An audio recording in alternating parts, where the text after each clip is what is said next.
The radio shouldn't have been on. Not that station, soft, syrupy, the kind of easy listening you put on to hush a crying baby or quiet your own pulse.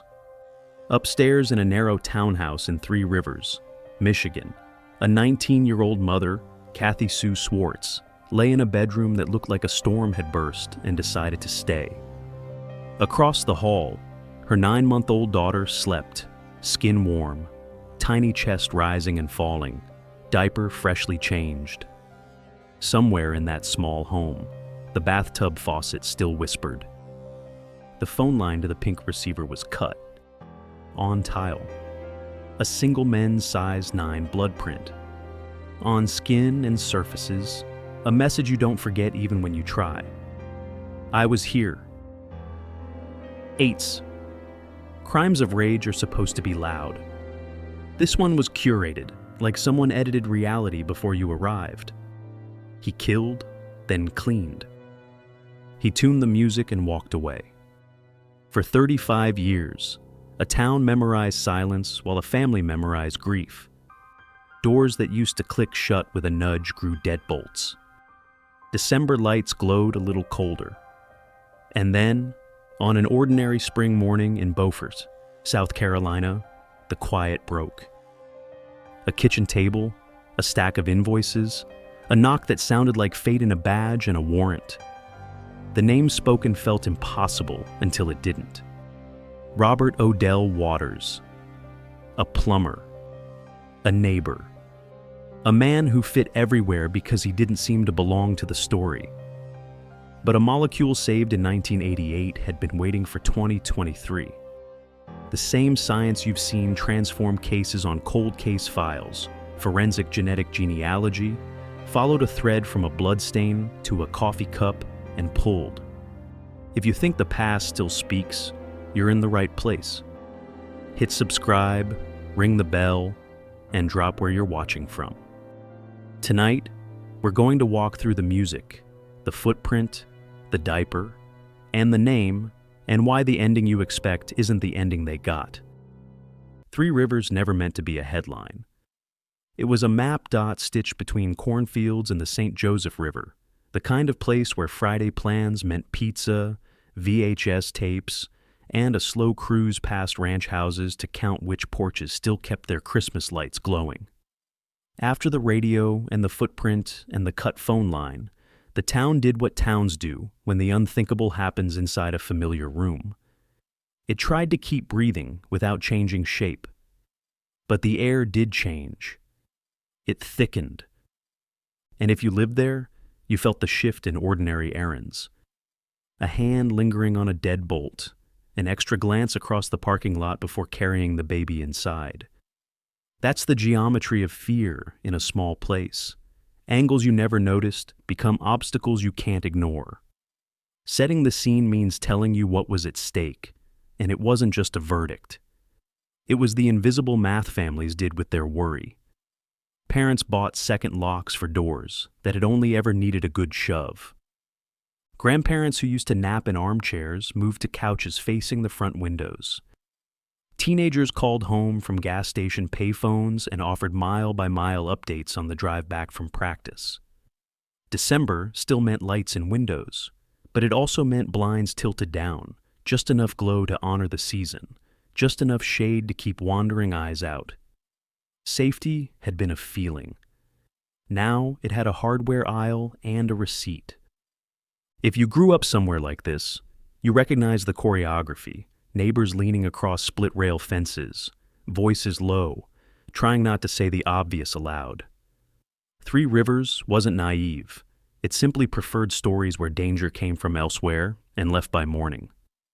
What happened to Kathy made danger local, personal, domestic. It taught a town that evil can pick an ordinary address and learn the creak in its staircase. The radio tuned to easy listening wasn't just a clue. It was a violation of texture, a stranger's hand on the dial of a shared life. The stakes widened beyond one family because routine is a community's bloodstream. Kathy's routine, wake-ups, bottle warmers, quick runs for diapers, overlapped with everyone else's. If a killer could step into that overlap and choreograph the sound and light of a home, then the metronome of the town could be hijacked too. Every radio in Three Rivers seemed to carry an echo after that. Every faucet held a question. Even quiet became suspicious, because quiet had been used like camouflage. For law enforcement, the stakes were professional and deeply personal. A young patrolman turned detective learned to mark each December by laying the case file out like an advent calendar of grief and persistence. He understood that a missed fiber in 1988 could become an unforgivable silence in 2008, or 2018, or now. Evidence rooms adopted a new virtue: patience. Paper envelopes, inked chain of custody forms, labels that had to outlast the people who wrote them. The lesson hardened into policy: treat every fragment as if science isn't ready yet, but will be. Local businesses felt the tremor. The bowling alley cut its late-night specials. The diner added a bell to the back door. A hardware clerk learned to answer the same questions, over and over. Which deadbolt? Which window latch? Which motion light might make the dark behave? Churches organized meal trains and quiet vigils. Teachers rehearsed lockdown drills nobody had named yet. No one wanted to admit it out loud, but the town had entered an era of after. You can feel the secondary stakes, too, the moral weather of a place. There's the temptation to harden, to explain the world in strict rules. Don't answer late knocks. Don't trust anyone you haven't known since grade school. Don't leave a light off in a room you're not in. The counter-temptation is denial, the practiced shrug that says lightning doesn't strike twice. To understand what was at risk, you need to meet Kathy before the radio, before the footprint, before fear learned the floor plan of her home. She was 19 and already older in the ways that matter, because babies make adults out of you in a hurry. On a modest patch of land near the St. Joseph River, she grew up with chores, the metronome of farm seasons, Girl Scout cookie tables, 4-H meetings, and a bay mare named Ginger who taught patience the way only animals can. The family's move from Mendon to Three Rivers arrived late in her senior year like a cold front. New hallways, lockers, then the test that decided everything.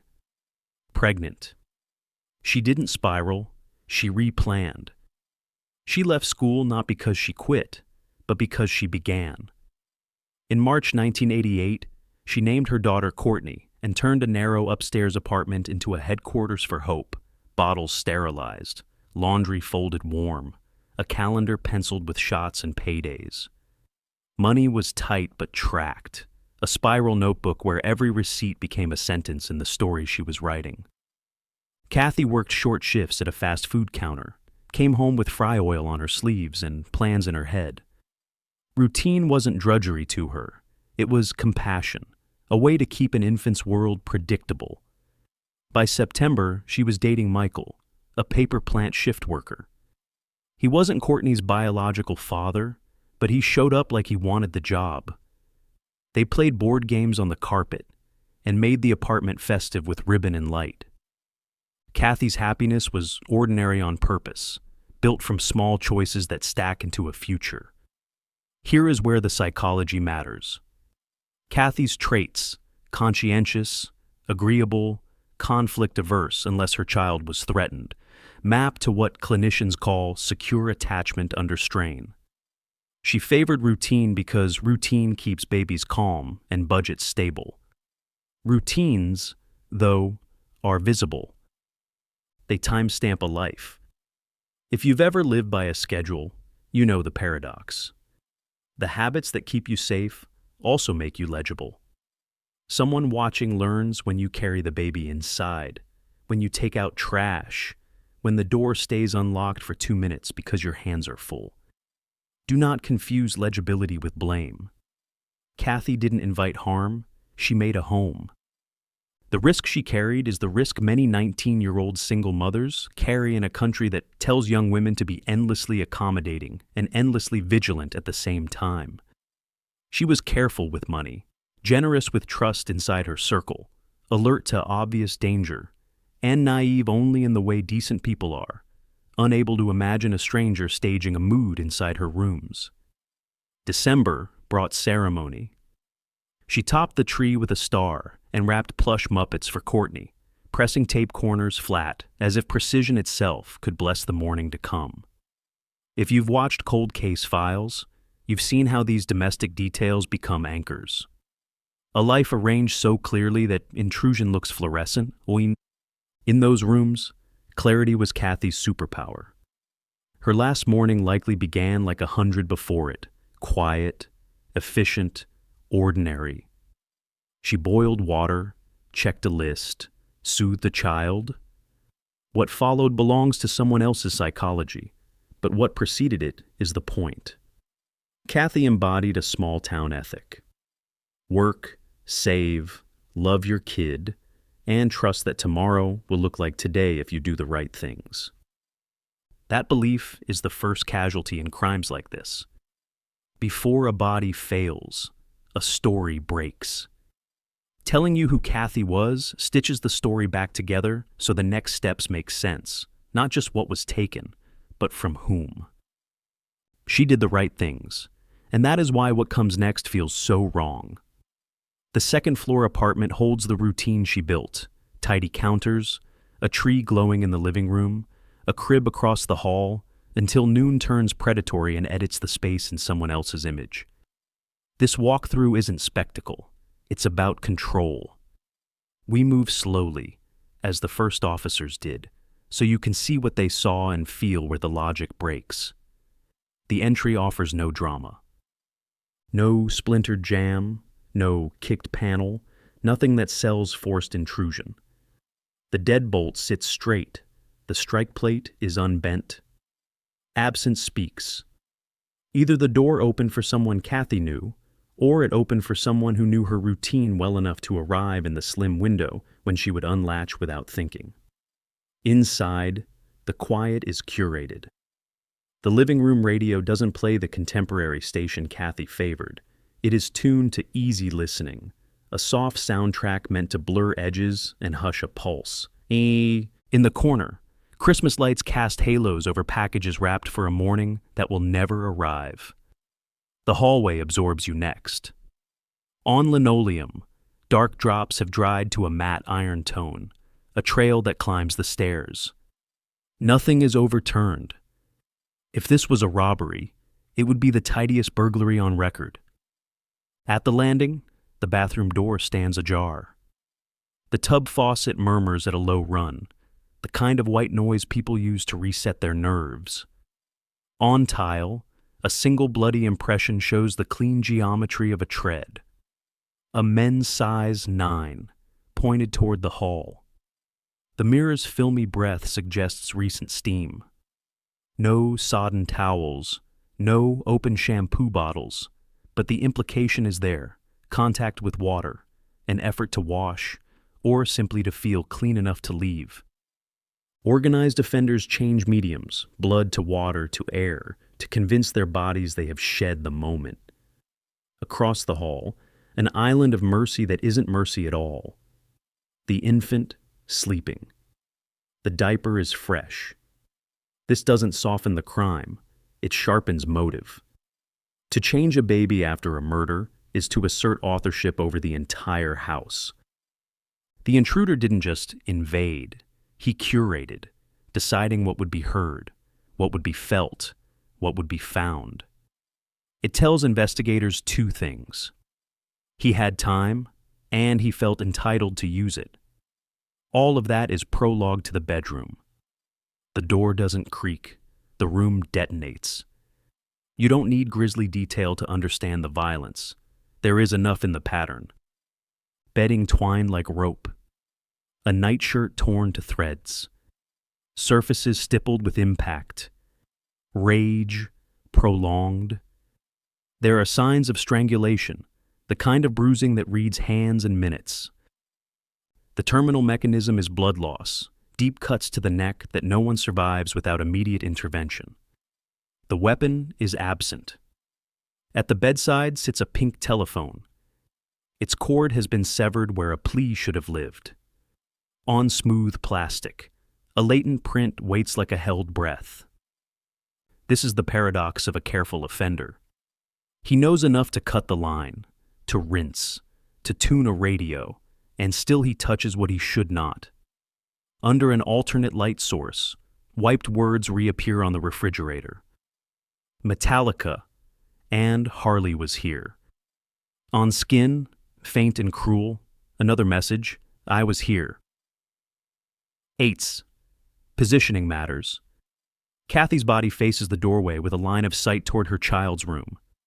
It is theater crafted for an audience of one, a dying mother. To place her like that is to script despair and harvest it as part of the ritual.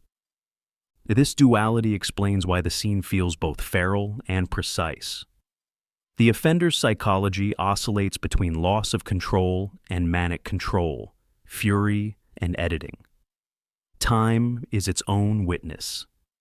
The medical examiner will later place death shortly after midday. Michael returns a little after 3:30 p.m. and finds the world rearranged. That window, hours, not minutes, suggests a perpetrator unafraid of interruption or confident he could manage it. Add the locked door and lack of ransacking, and a constellation emerges. Proximity, familiarity, entitlement. Investigators work the layers. Note, photograph, bag, seal. They protect what they have. The single tread, the latent on the phone, fibers that will ride paper envelopes into the next century. They knock on a neighbor's door with fresh pry marks and ask if misdirection has a face. They inventory drawers where scissors might live, swab ledges where a blade might have rested, pull the trap to screen for diluted traces. This is where psychology threads through measurement. A killer who tunes a radio isn't merely avoiding noise. He is choosing a soundtrack he can live with as he leaves. A killer who changes a diaper isn't compassionate. He is asserting dominion over vulnerability and over the narrative that will follow. A killer who brushes water over skin acknowledges trace and transfer, and the stain the mind cannot scrub. And still, the clearest shape is absence. No weapon, no forced entry, no coherent theft, no scramble to escape. The scene whispers a profile, organized a social, domestically competent, forensic aware, likely young enough then to be impulsive, yet practiced enough to mimic calm. Someone who knew when the apartment would be quiet and how long quiet could last. Step back to the threshold and listen, not to the music, but to the argument the apartment is having with itself. One half insists chaos, the other half is curated like a museum exhibit. That contradiction is the killer's fingerprint as surely as oil on plastic. It's why detectives return, year after year, to rehear the room. Because a curated crime is a confession in installments, and time has a way of finishing sentences science can finally read. The apartment had argued with itself, half chaos, half curation, and that contradiction shaped the first names on the board. Proximity, motive, opportunity. Detectives walk those three. In 3 Rivers, they stepped first toward the man who shared Kathy's keys and plans, a young paper plant worker named Michael. They found him where the story said he would be. At work, logged in, corroborated by supervisors and clock punches.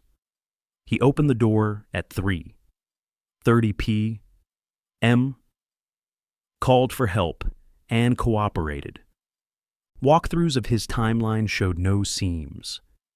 His prints were not on the pink phone's latent. His shoe did not rhyme with the lonely size 9 in the bathroom. Interview rooms can turn boyfriends into suspects by gravity, but his answers carried the dull clarity of shock. The board kept his name, but it slid from the center. If there is a mercy in police work, it is the moment you can say, not him. Still, due diligence is fairness. Detectives revisited his route, matched travel times, tested his car for trace, cross-checked his early shift against mill noise and coworker statements. He gave samples and access to his life. The bullseye erased his name with the satisfaction of clearing the obvious without shortcuts. The circle widened again. Next came the biology of obligation. Courtney's biological father. Paternity conflicts can write motives, resentment, custody anxiety, money, so investigators treat them like loaded rooms. A court-ordered test would later confirm what Kathy had said, but confirmation does not equal culpability. They pulled his prints, tested his alibi, pressed on whereabouts between noon and discovery. He, too, had a day that could be followed, and it led away from the townhouse. Empathy stood next to skepticism. The thread ran cold. With the intimate circle cooling, the case pivoted toward the friend who had once been more than a friend. Troy Harley Schultes, 19, a kid with a truck, loud guitars, and history that intersected Kathy's life. What made him more than convenient were the messages, the refrigerator, under alternate light, blooming with Metallica and Harley was here. On skin, faint as a rumor. I was here. If you have watched Cold Case Files, you know this beat. The clue that stands up and waves. Detective Money made the call to bring Troy in. The truck? He had been near the complex, friends nearby, nothing weird. The words? He spun a story that could be true in only the loosest, worst way. A party months before, a red marker, a stupid stunt wiped clean.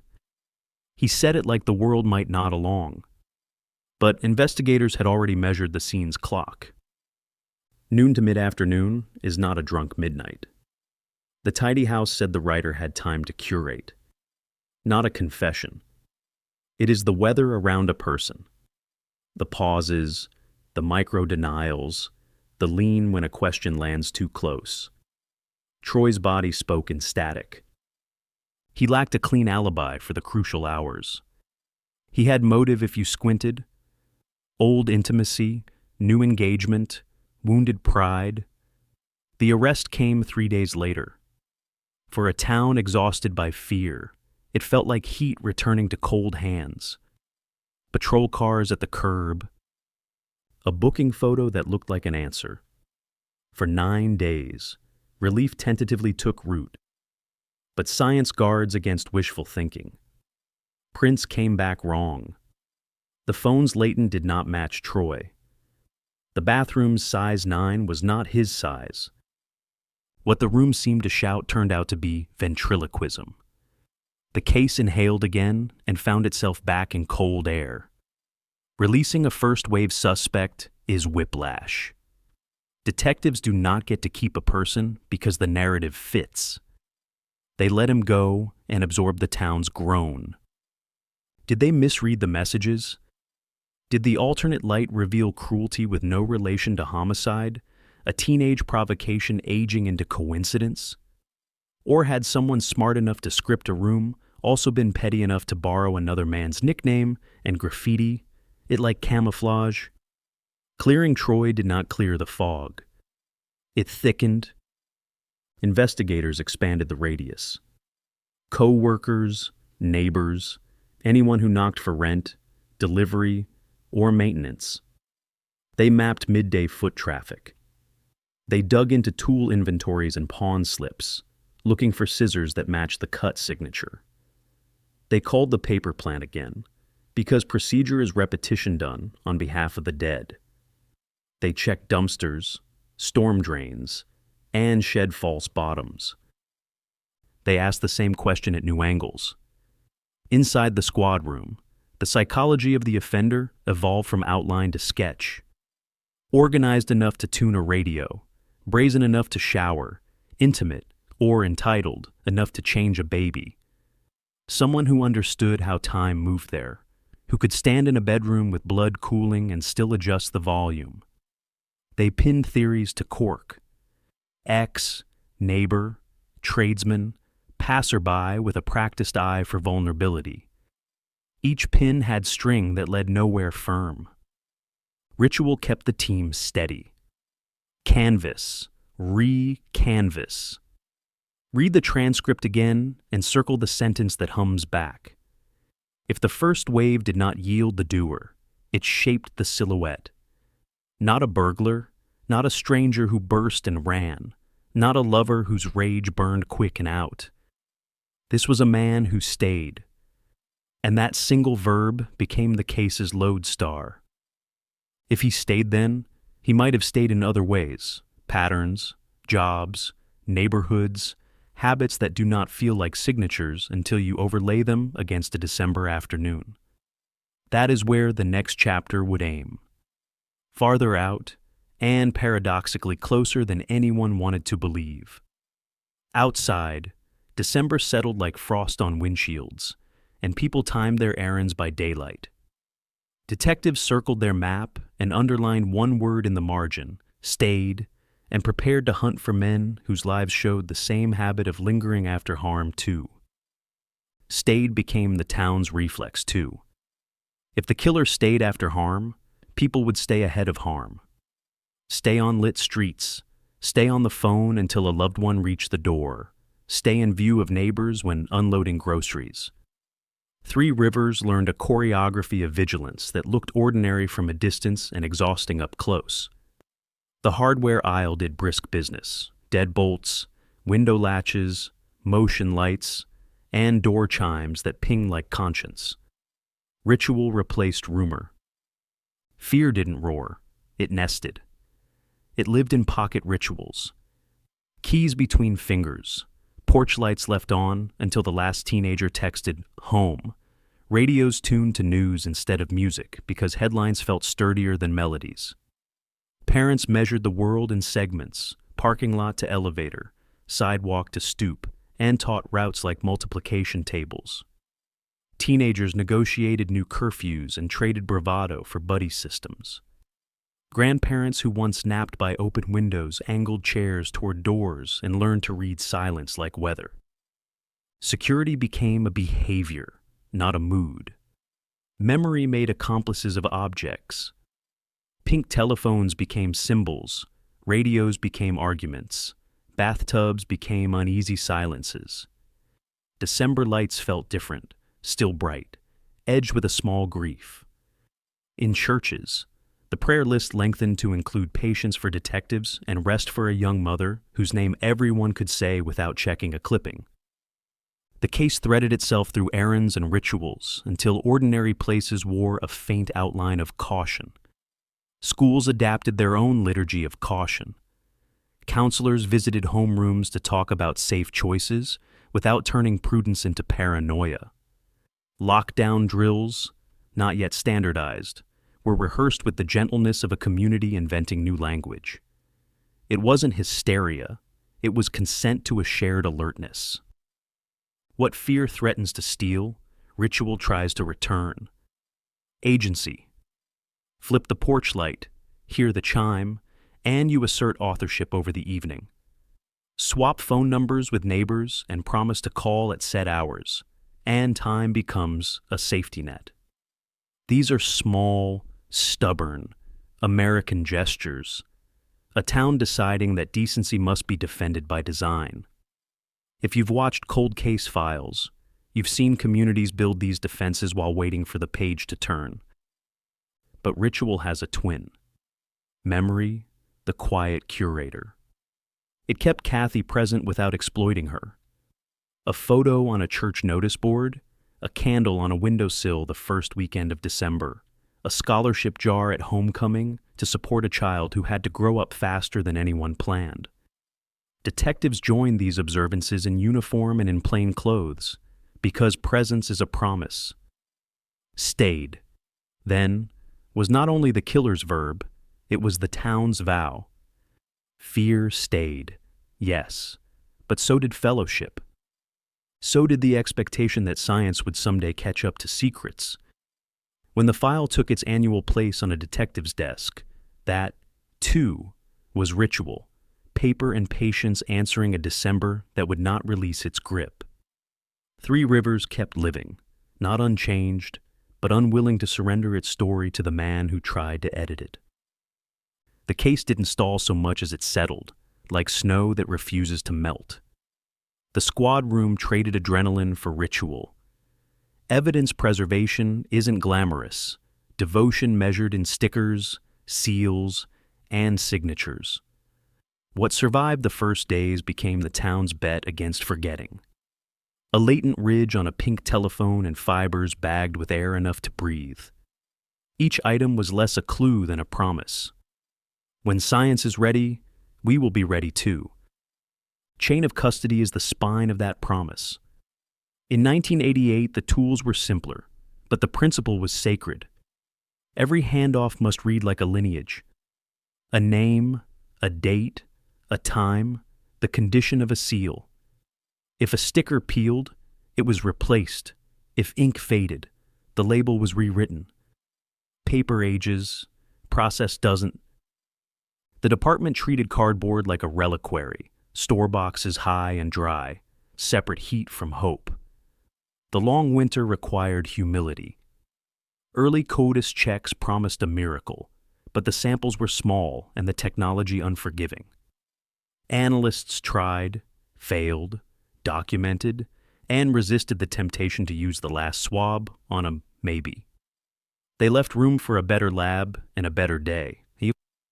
If you've watched Cold Case Files, you know the unglamorous heroism of restraint, the decision not to burn precious material, chasing a mirage. A good cold case unit learns to say not yet as an act of faith. Storage evolved too. Metal shelves got rubber feet to lift boxes off concrete. Hygrometers joined the walls like clocks, monitoring humidity. Freezers were audited, and the city budget, never generous, found money for silica packs and acid-free folders. Inside that room, it felt like devotion. If justice was going to arrive late, someone had to keep a seat warm for it. Documentation expanded from logs to letters. Detectives wrote why choices were made, why a swab was withheld in 2002, why a partial went to a university in 2007, why nothing further was attempted in 2010 when a new instrument couldn't promise chain-compatible results. Those memos were addressed to the future, to investigators who would inherit the boxes. When the future opened them, the past would be legible. The evidence room became a kind of chapel. You lowered your voice. New hires learned to cut seals at the hinge, never across the face, so original signatures stayed visible. They gloved up before opening a logbook. They learned that a photograph is a contract. Ruler, color bar, angle repeated, metadata complete. Rigid practice protects the flexible hope that science will grow into the questions the case keeps asking. Science did evolve, just not on the town's schedule. The long winter stretched across the 1990s and early 2000s with small thaws, better imaging here, a promising reagent there. Each improvement forced an accounting. Could the latent be lifted cleaner without risking loss? Could the bathroom print be enhanced without artifact? Could a microscopic stain yield a profile worth more than it cost? Risk was a currency, and the unit spent it like misers. This discipline had a civic echo. When families asked for updates, detectives told the truth. We are waiting for technology to deserve your daughter's evidence. Waiting wasn't idleness. It was a decision to let time add value. In a culture that prizes quick answers, Three Rivers learned to honor the slow rescue. Churches brought coffee to the night shift. The town folded patience into its rituals, candles in windows each December, a reminder that boxes were breathing quietly in the dark. By the late 2010s, the key began to take shape. CODIS grew from 13 loci to 20. Familial searching rewrote what a match could mean. And then came forensic genetic genealogy, the method you've seen turn impossibles into names on cold case files, which doesn't ask databases for a face so much as a family. The old boxes, cared for like heirlooms, finally offered enough clean signal for a lab to build something more expansive than a yes or no. The once fragile whisper became a map. When the request went out for advanced testing, the boxes moved again, escorted, signed out, bar-coded, and double-sealed for shipping. A detective rode shotgun. In the lab, amplification coaxed whispers into sentences. Somewhere in that data was a thread leading from a bloodstain in 1988 to a coffee cup tossed in 2023. Evidence had done its part by surviving. Now science and patience would decide whether survival became speech.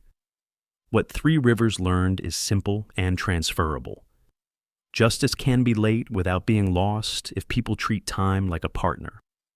Evidence preservation turned a brutal afternoon into information that could travel. It protected Kathy from the second death and protected the integrity of whatever name would someday answer for her. The town's long winter wasn't only about fear, it was about caretaking. And caretaking, done right, is the quietest kind of courage. Science rarely arrives with trumpets. It arrives in increments. The boxes from Three Rivers waded through those increments, and then, quietly, the math got good enough to listen. In the 1990s, the Combined DNA Index System, CODIS, used 13 core markers, short genetic barcodes that worked like reliable locker tags. Useful, yes, but blunt. If the person who left a stain wasn't already in the system, the computer shrugged. What the case needed was a way to say, he isn't here, but his relatives might be. The first shift was depth. Laboratories refined extraction and amplification so smaller, older, and more fragile samples could be read without destroying them. Then came breadth. CODIS expanded from 13 to 20 loci, widening the genetic vocabulary so near matches grew clearer and false starts less likely. The story changed from yes or no to degrees of closeness, from a padlock to a dimmer switch. Still, CODIS was built for direct hits, convicted offenders, arrestee databases, a circle drawn around known names. If the killer had never been swabbed, you could stare at a perfect profile and get no one. Enter familial searching, a sanctioned form of inference. Imagine every profile as a coordinate on a grid. If the coordinates you submit don't land on a person, the software asks whether they land near someone, near enough to suggest a parent, a child, or a sibling. This isn't a guess. It's a statistical posture with rules, thresholds, and judicial oversight. Familial searches don't name a suspect. They hand detectives a short list and a question. Who in this family could have been here, then? In some states, and under narrow policies, that question pulled cold cases a step closer to daylight. It didn't break the Swartz case open, but it bent the horizon toward the right neighborhood. The next idea sounded like science fiction, and then, suddenly, like common sense. Forensic genetic genealogy, FGG, doesn't confine itself to law enforcement vaults. It builds a wider map by using long-range DNA markers, the kind consumer tests read for Ancestry, to locate distant relatives who have opted in for law enforcement comparison. Instead of hunting a single needle in a locked drawer, investigators look for threads in a quilt and then trace the stitching. You've seen this evolution on cold case files. A crime scene profile meets a public database where consented users live, and a web of kinship begins to glow. Technically, the leap is simple to say and hard to do. Crime scene DNA, often degraded, must be coaxed into a dense profile that captures hundreds of thousands of data points rather than the dozens used in CODIS. That profile is uploaded, under strict legal protocols, to public or semi-public databases where users have explicitly consented to matching. The system returns a constellation of relatives, third cousins, fourth cousins, sometimes further, measured in centimorgans, the unit that tells you how much DNA is shared. A higher number means closer kin, Clusters suggest branches. Scattered lights suggest old, distant connections. No screen prints a suspect. It prints a family puzzle. From there, human work resumes. Genealogists, detectives, and analysts turn centimorgan math into branches by marrying spreadsheets to courthouses. Birth certificates, marriage records, obituaries, census rolls, school yearbooks, land deeds, and change of address cards. They build backward to common ancestors and forward to living descendants. They filter by time and place, male, 18 to 40 in 1988, with any plausible tie to Southwest Michigan, and then weave those filters through the branches until the tree narrows to a small grove of names. The method is powerful because it is humble. Probability points. Fieldwork decides. FGG brings ethics alongside power, and honoring those ethics keeps the tool sharp. Consent matters.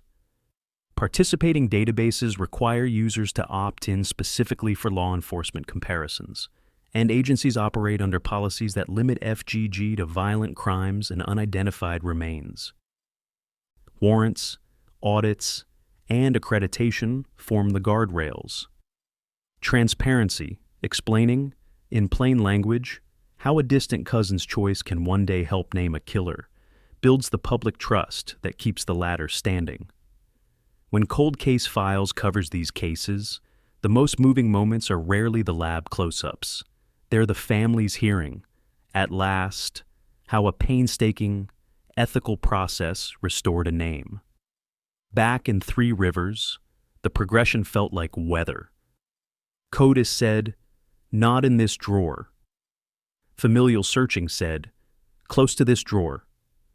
FGG said, "Here's the dresser, here are the families who bought it, here's where their children moved, and here's who fits your room." Imperfect metaphor, exact effect. A handful of distant kin lit the map. Trees grew across generations. Dozens narrowed to single digits. And then one name refused to let go, not because a database declared it, but because math pointed there and the paper trail refused to point away. This is where science hands the baton to investigation. A name becomes a person with routines, addresses, vehicles, and habits. Surveillance replaces speculation. A discarded coffee cup becomes a lawful opportunity. A lab runs the old whisper against the fresh sip and returns the word that changes a town. Match. That moment has shown up on Cold Case Files more than once, and it never gets old, because it isn't magic, it's maintenance, restraint, and the courage to keep a box sealed until the day sealing becomes speaking. Science evolved. The case, preserved, evolved with it. And when technology finally spoke the language of the evidence, the long winter began to thaw. The promise held in a pink phone and a single tread didn't depend on luck.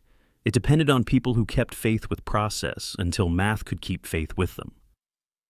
It doesn't start with a name. It starts with a pattern of shared DNA that looks more like constellations than street addresses.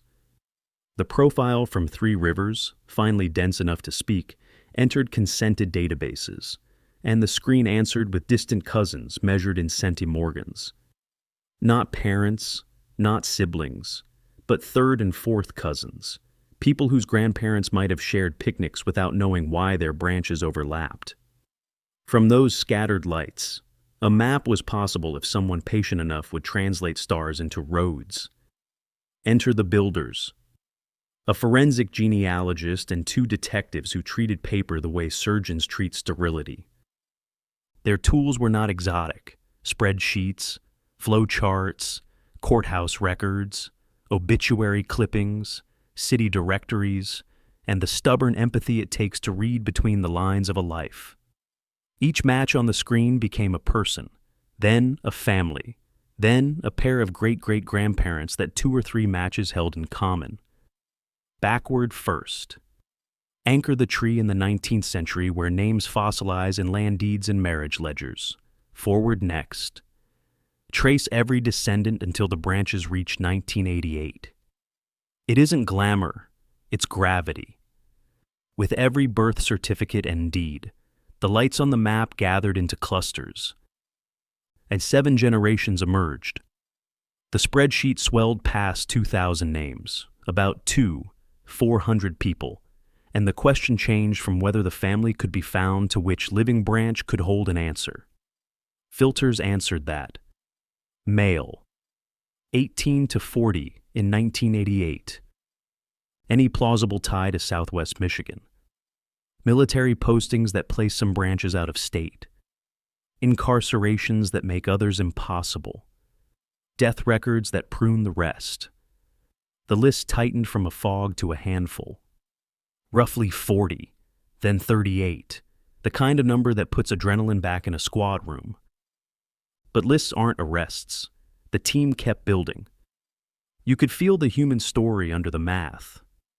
Families sprawled and nodded. A cousin in Indiana became a branch that never left a 3-county radius. A grandmother's lost maiden name mirrored a surname in 3 Rivers voter rolls. A man who fit the age window also fit a profession that would explain why a stranger could seem familiar in a townhouse hallway. Trades that knock on doors in daylight and leave no one surprised. This is the caffeine of genealogical work, not the headline, but the quiet click when a hunch survives contact with documents. Triangulation kept the map honest. It wasn't enough for 2 cousins to point toward a surname. 3 or 4 independent matches had to anchor the same ancestral couple, and the centimorgan math had to fit expected ranges. Marry that math to migrations, who moved north for mill work, who left for the Carolinas, who enlisted, who slipped out of the paper trail without dying, and a silhouette took shape.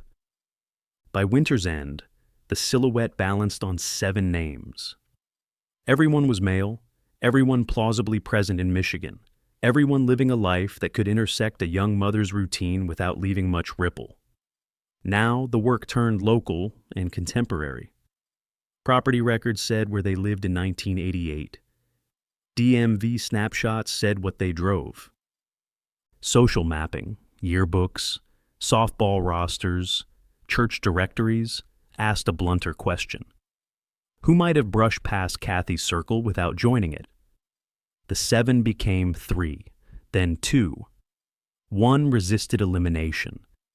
He was a quiet mover, someone who worked with his hands, someone who lived briefly in 3 Rivers and then slipped south, leaving only forwarding addresses and taxes paid on time. Names still don't solve cases. People do. The tree was not a verdict. It was a compass. It pointed to a door without telling investigators what they would find on the other side. They paused to check bias, to make sure they were following probability rather than forcing narrative.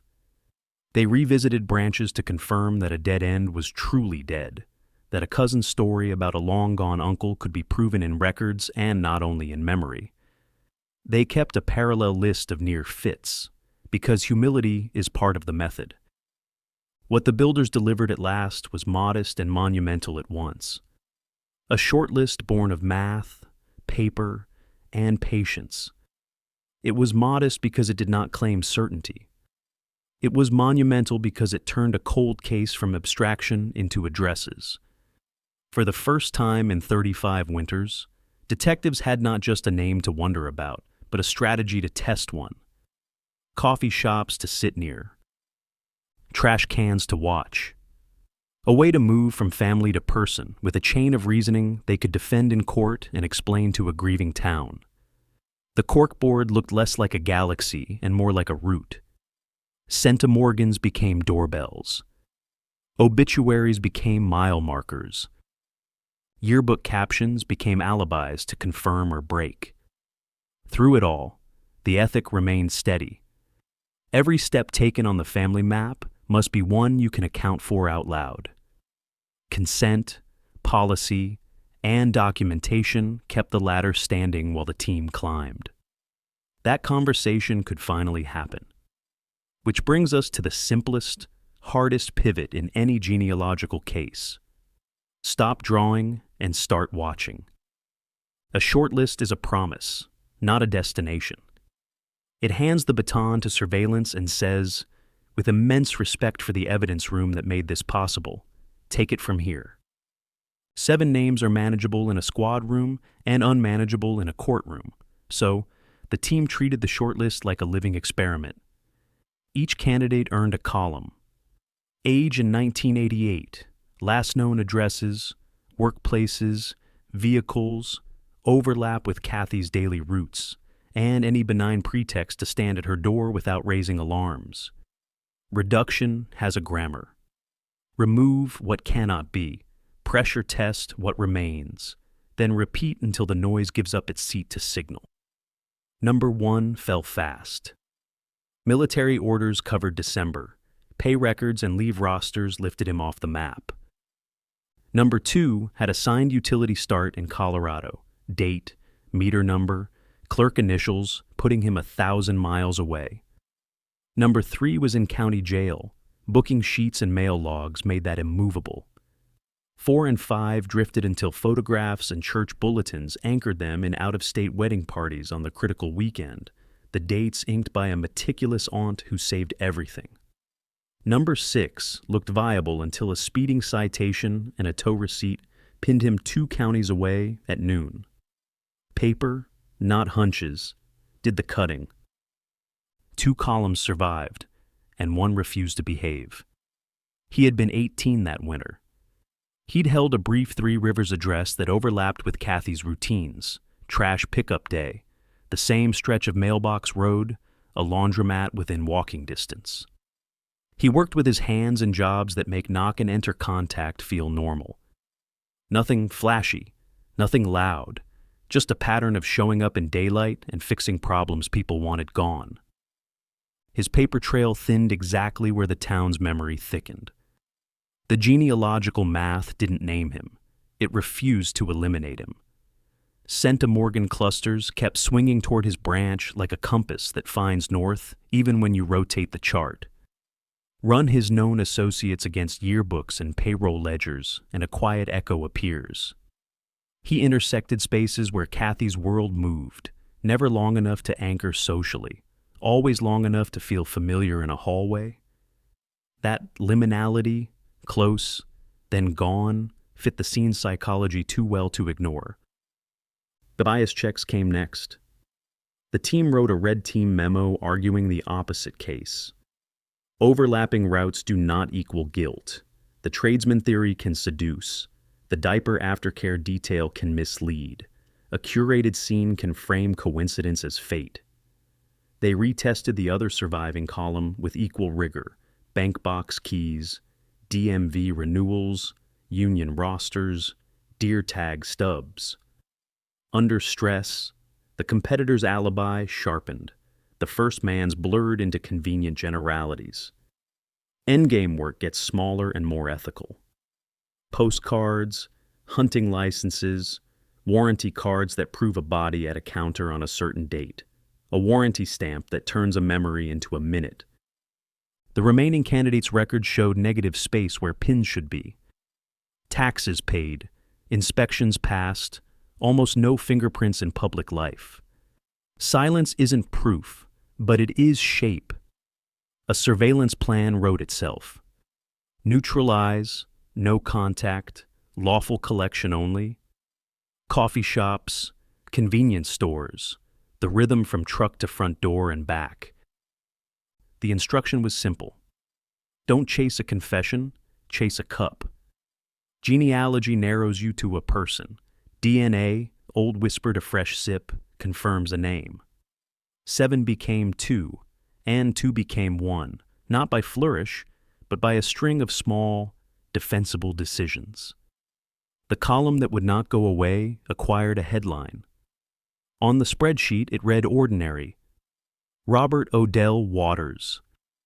On paper, a plumber with invoices and a quiet Beaufort address by the marsh. In the file, a man who fit not because anyone pointed at him in 1988, but because the math kept circling back and the world he left on paper never pushed him out. The next page would be procedure, not poetry. Watch, wait, collect, compare. And if the comparison said what the room had been saying for months, a quiet spring morning on the coast would end with a knock that sounded like 35 winters breaking all at once. They called it a soft tale, the kind you sit on for days without blinking.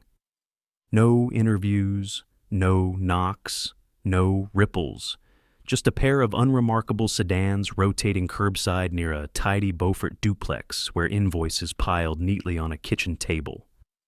Morning joggers passed. Egrets speared minnows in the marsh. Inside the cars, detectives watched a rhythm. Truck keys on a hook, coffee first, then the day. The goal wasn't confrontation. It was patience turned into evidence. Surveillance is choreography. You map entrances and exits, traffic lights, the blind curve near the grocery lot. You learn how a man reaches for a door. Dominant hand, wrist angle, whether he wipes condensation on his jeans or the seat. You catalog habits that seem like trivia until they become a chain of custody. Most days yielded nothing more than routes and receipts. Hardware stores, service calls, a pause at the marina to look at weather rolling in from Port Royal Sound. The instructions stayed simple. Don't chase a story. Chase a cup. Genealogy had done its work. Now the task was to lawfully collect a discarded item with DNA and let the lab speak. It's a move you've seen on cold case files, quiet, legal, boring until it isn't. On a gray Thursday, the sky decided to help. A thin rain sent people hustling. He ducked into a convenience store that smelled like fryer oil and floor cleaner, bought coffee, and stood under the overhang while the clouds negotiated how hard to fall. He sipped, checked a text, sipped again. Then he did the most ordinary thing in America. He tossed the empty. 2 beats. The first car eased past to mark the moment. The second slid in after a minivan cleared. Gloves. Evidence pouch. A quick look for contamination, a napkin, a receipt bagged separately.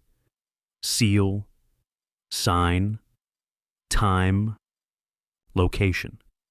Chain intact from curb to cruiser. By the book feels small in the moment. It becomes enormous under fluorescent lab lights. The cup rode north under double seal, logged like a traveling witness. In a clean room, technicians unspooled the day into code. Profile against profile, the whisper from 1988 set beside the fresh sip. Computers don't exclaim, they align. Peaks found peaks. Ratios tightened. Probability climbed past doubt and kept climbing. Back in Beaufort, the detective sat with the result before they said it out loud. Matches aren't narratives. They are permissions to knock, to arrest, to finally speak a name without the wobble of maybe. 35 winters compressed into a single syllable in the squad room. Match. They had their proof. Outside, the rain eased. Inside, the case shifted from patience to procedure, and a quiet coastal morning learned a new definition for the word knock. They planned the knock like a medical procedure. Steps rehearsed, roles assigned, risk mapped. Dawn slid over Beaufort in a thin pink wash. Marsh grass bent in the tide's slow breath. At 6, Z0A. M. 2 cruisers turned onto the quiet street. No lights, no siren, just the inevitability of process. A warrant sat in a folder like a final chord waiting to resolve. The detectives who had shepherded a whisper from 1988 to a modern lab, result walked up the path as if each square of concrete were an oath. He was at the kitchen table, invoices squared into tidy stacks, coffee steaming in a mug that meant nothing now.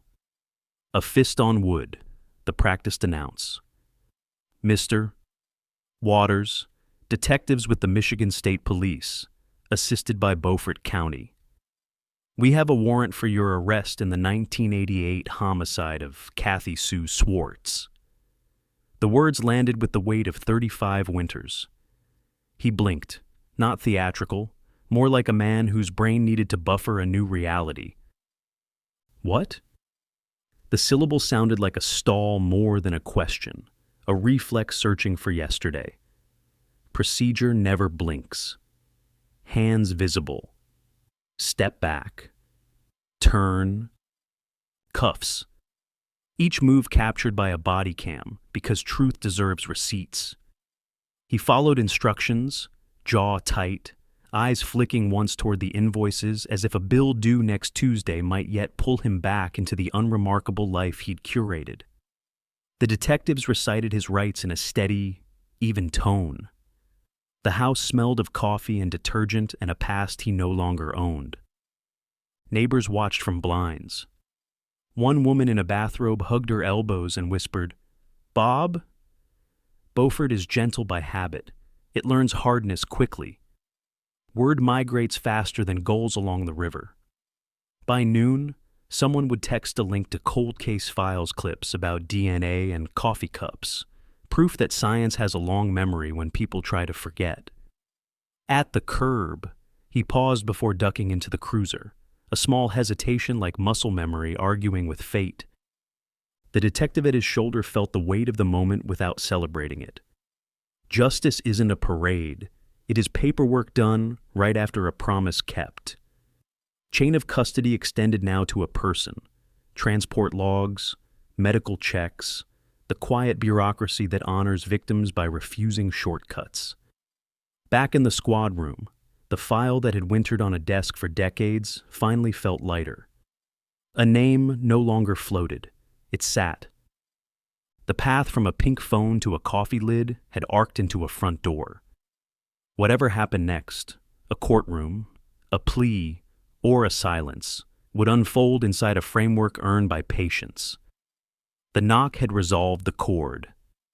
The town, at last, could exhale. Fully. They expected the next chapter to unfold in paperwork and fluorescent light. An arraignment, a hearing, a calendar crowded with motions where truth could finally be spoken in full sentences. Instead, the story swerved in a room the public would never see. Days after the arrest, before a Michigan courtroom ever said his name aloud, Robert Odell Waters died by suicide in the Beaufort County Jail. The news did not break so much as seep, through phones, across breakfast tables, turning relief into something colder, stranger. It was an ending that felt like a second theft. There are two kinds of closure in cases like this. One is narrative closure, the civic ritual where a community files into benches and watches the state lay out the how, the when, the why. The other is evidentiary closure, the scientific certainty that a DNA match is a match, independent of confession or contrition. Three Rivers received the second and was denied the first. Justice arrived wearing lab gloves, not a robe. For families, that difference is seismic.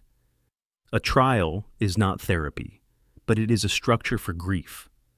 Sworn testimony, cross-examination, an answer on the record even if the answer is, "I don't remember."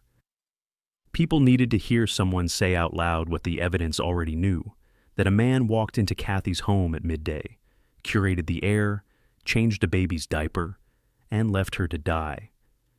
Instead, the story closed itself in a room no one else could enter. Motive stayed where it had always lived. Speculation and silence. Ethically, the system did what systems do after an in-custody death. Suicide watch protocols are uneven across jurisdictions, but the aftermath is standardized. Notifications, preservation orders, audits of checks and logs. Investigators in South Carolina and Michigan compared notes not to prove guilt. Statistical clarity had already spoken, but to preserve the integrity of a case now missing its most visible actor. The paperwork widened to include coroner reports and internal reviews, documents no one wanted but everyone needed.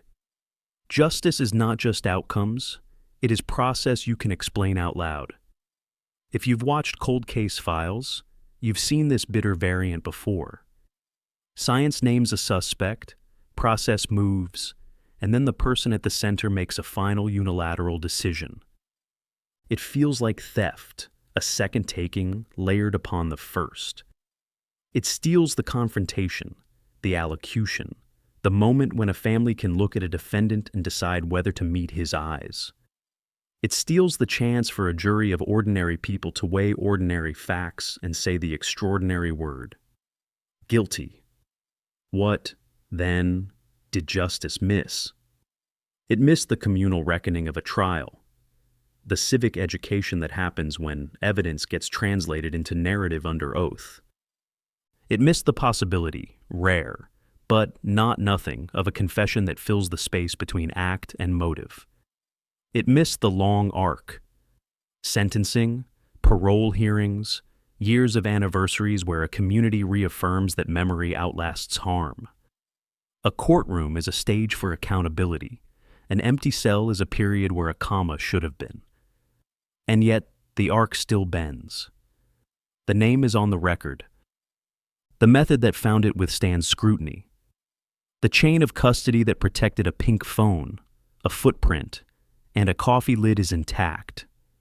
When people in Three Rivers whisper Kathy's name each December, they whisper it into a world where uncertainty has been narrowed to a razor's edge. Justice did not get to speak in a courtroom voice.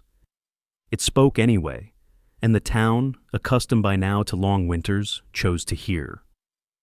Control doesn't only leave fingerprints, it leaves choreography. In Kathy's case, the choreography is the message. A radio retuned from her taste to his. A bathtub murmuring like a metronome. A phone line cut at the throat of help. A fresh diaper on a sleeping infant. Alone, each act is noise. Together, they show a mind that manages chaos by curating environment. This isn't kindness. It's authorship, claiming room and tempo. Typology points to organized asocial traits draped over sudden rage. The assault's duration says loss of control. The edits afterwards say reassertion. That oscillation, explode, then tidy is common when a perpetrator needs to feel larger than the damage he made. He cannot unsay the violence, so he frames it. He tunes a station that steadies his physiology. He changes the diaper to neutralize the one witness whose needs he can dominate without question. He uses water to persuade his nerves. He's clean. Psychologically, those choices feed three appetites: mastery, erasure, and delay. Mastery is arranging other people's lives like furniture. Erasure is the fantasy that water, music, or wiped surfaces can cancel consequence. Delay is tactical. Create a tableau ambiguous enough to buy minutes. You can hear the self-talk. Lower the volume, cut the line, quiet the baby, leave. If you've watched cold case files, you've seen scenes where aftercare reads as empathy until you translate it as control. Aftercare deserves emphasis. Popular culture wants a changed diaper to mean mercy.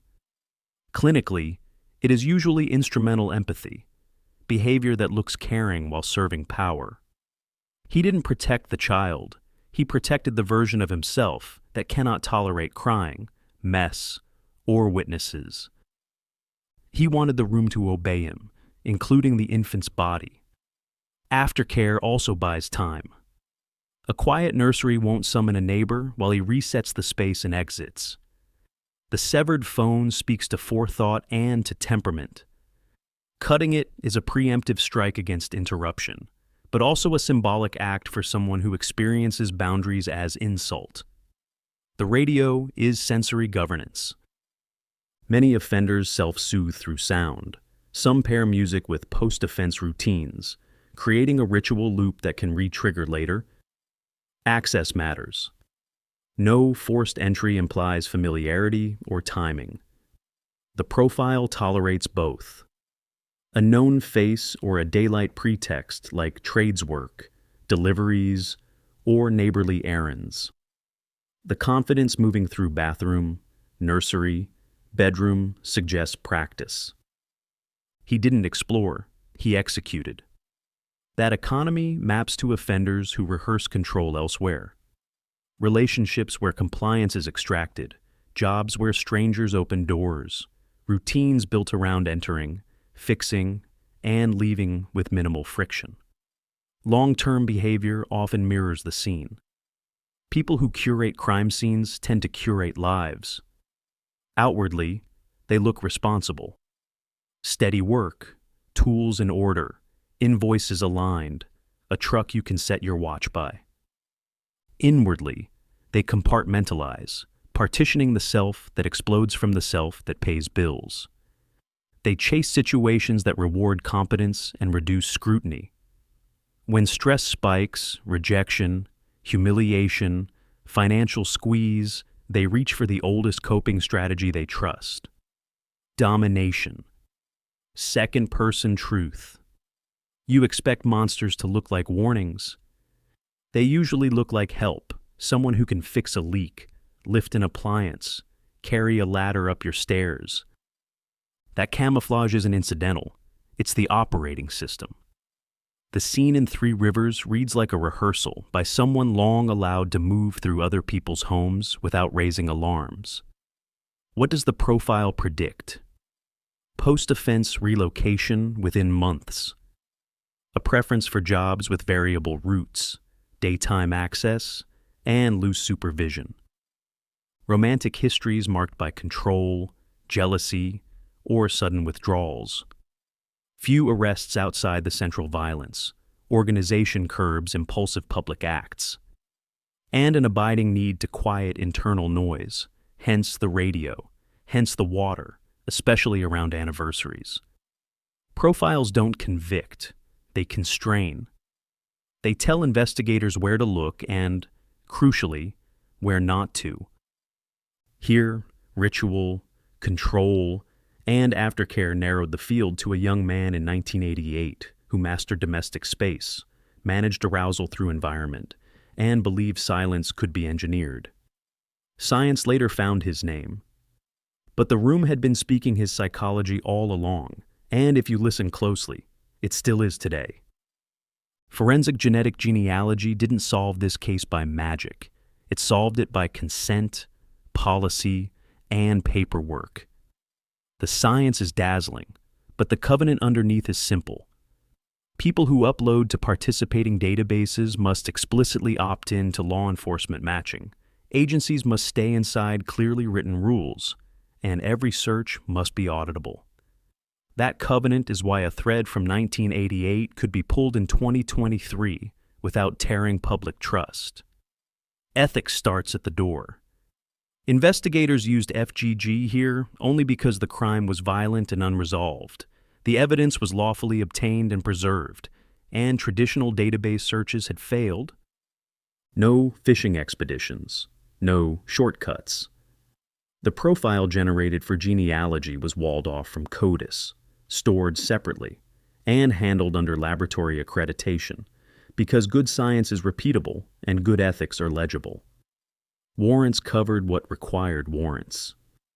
Chain of custody followed every step from box to bench to bite to brief. FGG also demands humility. Its output is not the guy, it's the family. Genealogists build trees from consented matches. Then detectives do real-world work to narrow by age, geography, and opportunity. Paper beats hunch. That is why centimorgan charts became courthouse files, which became addresses, which became a coffee cup lawfully collected. Along the way, guardrails ask hard questions. Are we chasing proximity bias? Are we ignoring an alternative branch? Have we documented why we excluded the cousin who almost fits? A good team writes those answers down so a judge, a jury, and a family can read them. Privacy concerns are not a nuisance. They are the price of admission. Users who opt in deserve clarity about scope, retention, and revocation. Communities deserve to know that FGG is reserved for homicides, sexual assaults, and unidentified human remains, not for petty crimes. Defense teams deserve full discovery. Lab notes, software versions, error rates, and limitations. Equity matters too. If the tool works best on populations with deep participation in consumer DNA, investigators must account for who is underrepresented and avoid turning genetic visibility into unequal justice. Policy, training, and audit trails are how you keep power from outrunning permission. When Cold Case Files tells stories like this, the most important beat isn't the Eureka montage, it's the explanation of why the method was allowed and how it was bounded. Can we? Is always paired with should we. In Three Rivers, that discipline kept the ladder standing while people climbed. Opt-in databases, written policies, judicial oversight, and a bright line between investigative leads and courtroom proof. The coffee cup did not replace the courtroom. It enabled it. Even when a defendant disappears by suicide and a trial cannot speak, the method remains transparent enough to stand on its own. Second-person truth.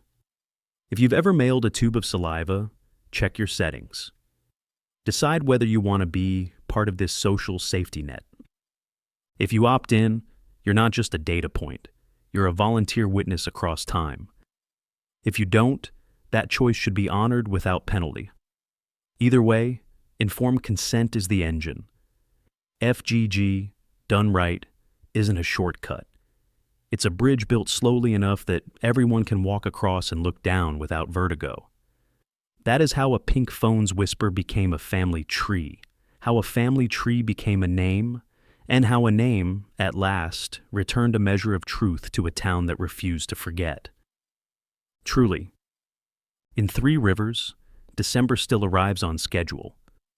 Porch lights click on at 5, coffee warms in kitchens.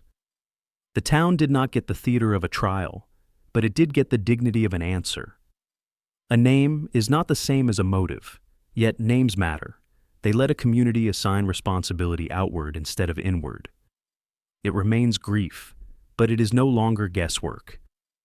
Evidence kept its promise, and the promise held long enough for science to speak. The town stands a little steadier now, together. Families translate justice into the daily tense. For Kathy's daughter, adulthood is threaded with the certainty that her mother's memory will not have to share space with suspicion. For the officers who set the file on a desk each December, retirement carries a lighter ghost. For a community that measured the world in deadbolts and rituals, there is a reclaiming. Radios can be radios again. Bathtubs are bathtubs. Pink phones are plastic. Memory remains, but fear no longer curates the room. There are wider ripples. Departments that watched from a distance updated policies, budgets, and storage. Evidence rooms now teach new officers to label for a colleague they may never meet. Viewers who learn the language of forensic genetic genealogy on Cold Case Files talk about consent, privacy, and the power of opting in. The case becomes a lantern passed hand to hand, illuminating not only what happened then, but how to behave now, care for evidence, honor process, and tell the truth even when it is slow. Legacy is measurable and intimate. A scholarship fund bearing Kathy's name helps a local student who keeps receipts in a spiral notebook, the way a young mother once did. A detective's class at the academy begins with a pink telephone beside a ruler and ends with a reminder that restraint is as heroic as discovery. Before we close, carry one more truth. Stories like this do not heal because they end. They heal because people keep them responsibly. If you light a candle in December, if you check on a neighbor, if you teach a young officer why a signature matters, you are part of the long rescue. Three Rivers carried that weight for 35 winters and, finally, set some of it down. If this episode moved you, if the radio, the footprint, the coffee cup felt like pages in a book you could not put down, subscribe, ring the bell, and tell us your city or state so we can map this community. Share the episode with someone who believes evidence can still speak. And tell us your unforgettable cold case files moment, the one that made you sure the past can still name itself.